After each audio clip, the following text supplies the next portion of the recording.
My name is Evelyn. I'm 27, and this is the story of the day my family erased me from the one moment that meant everything.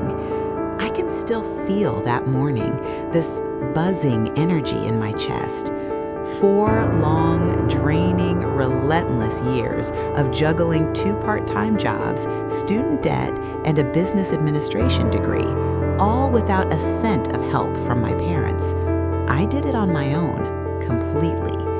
That morning, graduation day, I pressed my gown myself, adjusted my cap in the mirror of my tiny apartment bathroom, and looked myself in the eyes. "You did it," I whispered. I had reserved 2 seats in the family section, just 2.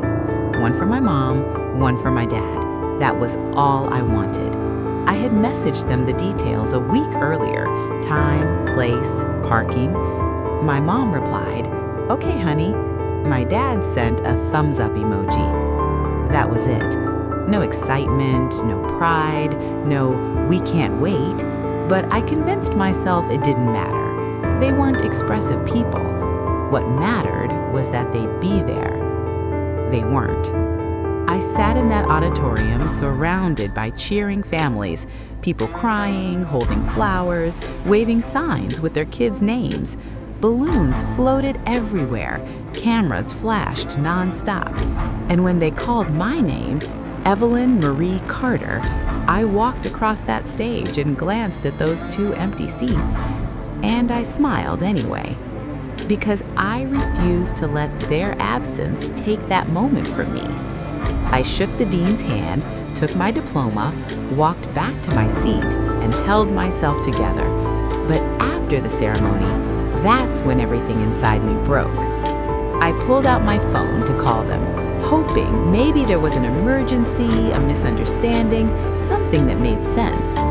Instead, I saw an Instagram notification.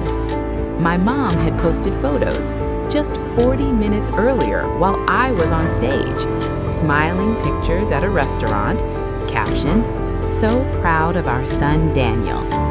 They were celebrating my brother Daniel's promotion. A promotion? My hands were shaking when I called her. She answered on the second ring. I could hear laughter, clinking glasses, music in the background. She was mid-laugh when she picked up. "Oh, Evelyn, hi, honey." Like it was any normal day, like she hadn't just missed the biggest moment of my life. I asked where they were. I already knew, but I asked anyway. And she said it so casually, so carelessly, that for a second I thought I misunderstood. "Honey, we already have one success in the family. We didn't think you'd actually finish." She even laughed a little. Not harshly, just dismissively, like my feelings were an interruption to her evening.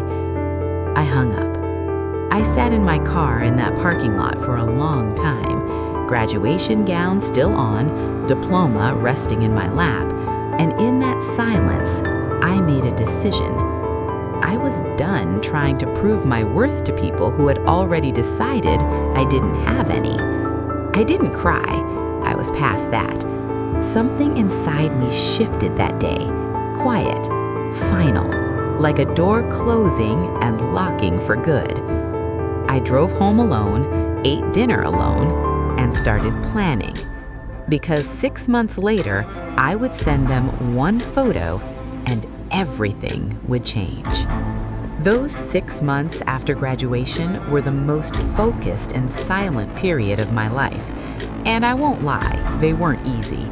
There were nights I sat at my kitchen table at 2 a.m., staring at rejection emails, wondering if maybe they were right about me.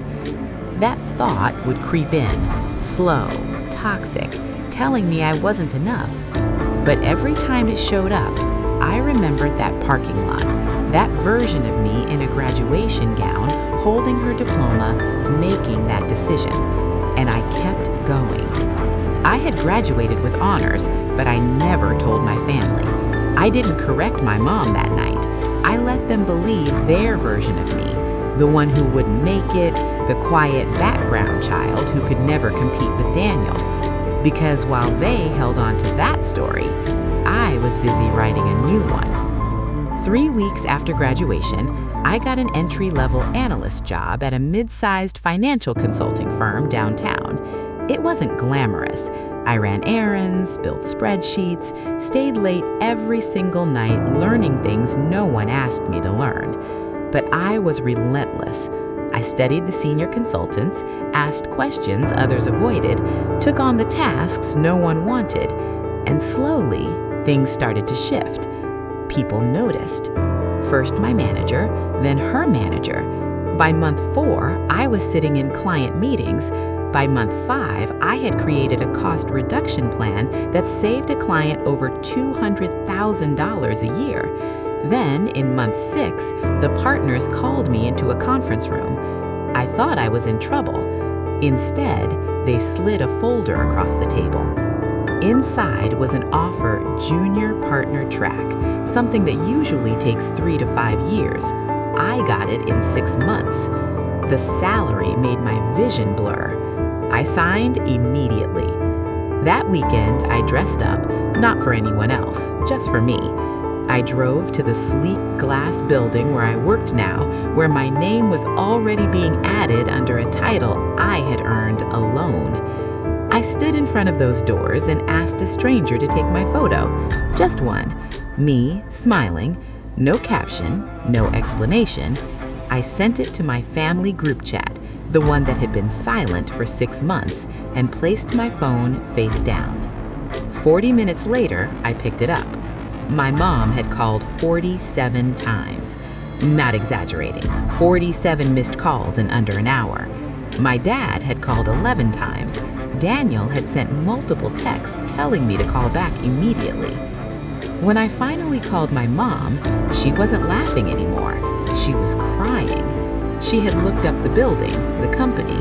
She understood exactly what that photo meant, that the daughter she doubted not only succeeded, but surpassed every expectation. She kept apologizing, saying she didn't know.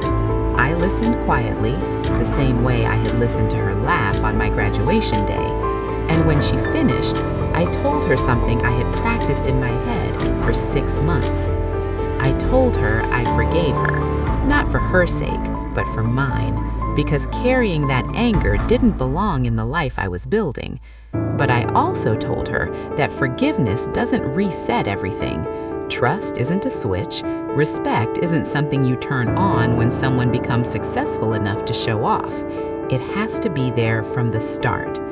She didn't say anything after that. Sometimes I think about that girl in the parking lot, the one sitting alone in her graduation gown, and I don't feel sorry for her anymore. I'm thankful for her, because the moment my family didn't show up for me, I learned to show up for myself, and that changed everything. You don't need applause to build something real. You just need to keep going, especially on the days when no one is watching, because those days are the days that shape who you become. If this story meant something to you, if it felt familiar or reminded you of your own path, make sure you subscribe. Every week, we share real stories about resilience, strength, and people who choose themselves. Turn on notifications and become a part of a community that refuses to be overlooked. You found this for a reason. Don't scroll away.